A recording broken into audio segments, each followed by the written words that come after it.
रामकृष्ण हरी आणि विठुरामाच्या गजरामध्ये आज अखेर हे सगळे वारकरी मंडळी लाखोंच्या संख्येने पंढरपुराकडे रवाना झाले होते आणि त्या पंढरपुरात पोहोचलेले आहेत आणि आपल्या लाडक्या विठोबाचं दर्शन घेण्यासाठी आतुर झालेले पाहायला मिळतात। आज आषाढी एकादशी आहे।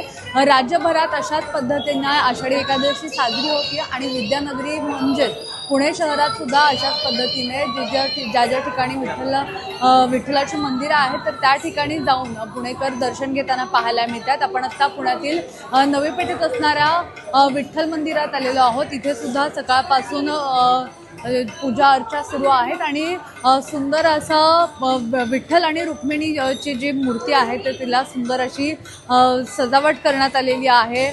वेगवेगळे वस्त्र परिधान करण्यात आलेले आहे। त्यासोबतच सुंदर असा रेखीव मुकुट घालण्यात आलेला आहे आणि एकूण असे सगळं दृश्य आपल्याला पाहायला मिळतं। पहाटेपासूनच विठ्ठलाच्या महापूजा असतील, अभिषेक असतील, यानंतर भाविकांसाठी हे मंदिर उघडण्यात आलं होतं दर्शनासाठी आणि आता पण जर आपण पाहिलं तर बऱ्याच रांगा ज्या आहेत तर या विठ्ठलाच्या दर्शनासाठी या संपूर्ण परिसरात लागलेल्या पाहायला मिळतात।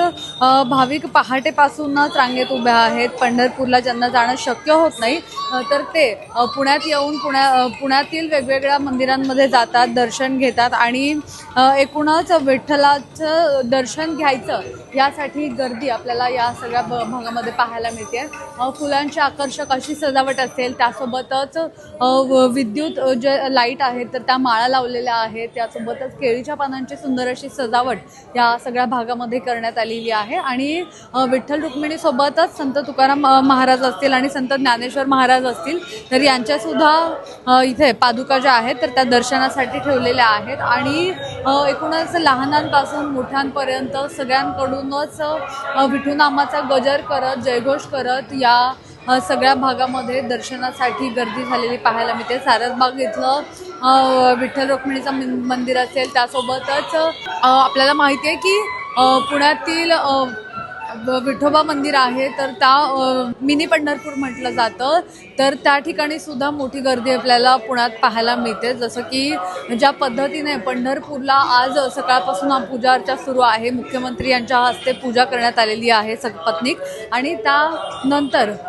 जे मानाचे वारकरी असतात तर त्या वारकऱ्यांना सुद्धा या पूजेमध्ये सहभागी केलं जातं आणि त्यानंतर सगळ्या भाविकांसाठी, वारकऱ्यांसाठी पंढरपूरचं मंदिर आहे तर ते दर्शनासाठी खुलं केलं जातं आणि तशाच पद्धतीने आपल्याला हे सगळं जे वातावरण आहे तर ते पाहायला मिळतं। भाविक जे आहेत सगळे तर ते कानडा राजा पंढरीचा याच्या गजर करतात आणि आपल्या लाडक्या विठुरायाचं दर्शन घेताना आपल्याला सगळे पाहायला मिळतात। कॅमेरा पर्सन अजय गांगुर्डेसह मी मुना येतपुरे, सिविक मिरर, पुणे।